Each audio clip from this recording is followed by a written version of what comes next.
विरोधकांकडून दहशतीचं वातावरण केलं आहे, मुंबईवरून काही माणसं आणली गेली आहेत असा आरोप केला आहे. काय म्हणणं आहे तुमचं? विरोधकांकडे दहशत भय एवढे शब्द आहेत, विकासावर बोलण्यासारखं त्यांच्याकडे काहीच नसल्यामुळे ते वातावरण तयार करण्याचा प्रयत्न करत आहेत. पण जनता सुज्ञ आहे. आता तुम्ही बघितलं तर उमेदवाराबरोबर ज्यांच्याकडे आय कार्ड नाही ते पण केंद्रात जात आहेत आणि मशनीपर्यंत जात आहेत. मग हे काय, हे दहशत नाही तर काय आहे? परंतु त्यांनी असा आरोप केला की मुंबईवरून काही लोकांना इथे खास करून आणलं गेलं ते आहे. त्यांनाच माहिती असेल, कारण ती तेवढीच माहिती काढतात. आमच्याकडे विकासाशिवाय बाकी काहीच पर्याय नाही आहेत, त्याच्यामुळे आम्ही त्याच कामावर जास्त फोकस करतो. त्यांच्याकडे काहीच पर्याय नसल्यामुळे ते फक्त दहशत, ती माणसं शोधण्याचं काम आणि जनतेला दुसरीकडे लक्ष करण्याचं काम करत आहेत. याचबरोबर आणली गेली आहे. त्यांनी एकूणच याच्यावर जरी काल रात्री प्रचार संपला असला तरी अजूनही विरोधक प्रचार करतायत. ज्यांचं आयुष्य दहशतीमध्ये गेलंय, ज्यांचं आयुष्य दहशतीमध्ये गेलंय त्यांना तेच दिसणार. त्याच्यामुळे ज्या बूथवर घाबरतात, ज्या बूथवरची भीती वाटते, ज्या बूथवर आमच्या कमळ निशाणीला जास्त मतदान होईल त्या बूथवर यांना दहशतवाद दिसतो, अन्यथा दहशतवाद दिसत नाही.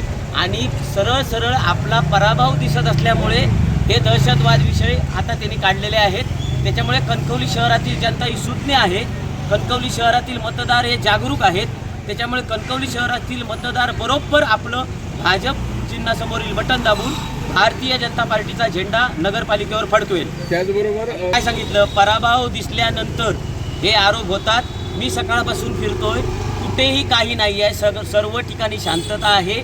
त्याच्यामुळे पराभव दिसल्यानंतर हे आरोप माणसाला सुचतात. त्याचबरोबर त्यांनी असं पण म्हटलं आहे की जे नगराध्यक्षाचे उमेदवार आहेत ते स्वतः आजही जाहीर प्रचार बंद असताना शर्टावर आपल्या पक्षाचं चिन्ह लावून फिरत आहेत. माझा ते प्रचार करतात, त्याच्यामुळे मी त्यांचा आभारी आहे. त्यांचा आज त्यांनी एक आरोप केला आहे तुमच्या कार्यकर्त्यांवर की तू मग मला वाटतं हा जर त्यांचा आरोप आणि त्यांनी बघितलं असेल तर त्यांनी निवडणूक निर्णय अधिकाऱ्याकडे तक्रार दिली पाहिजे, तर ते निर्णय देतील ना. चॅनलच्या समोर सांगून काय होणार आहे? तिथला निवडणूक अधिकारी आहे त्याला सांगितलं पाहिजे, साधी गोष्ट आहे.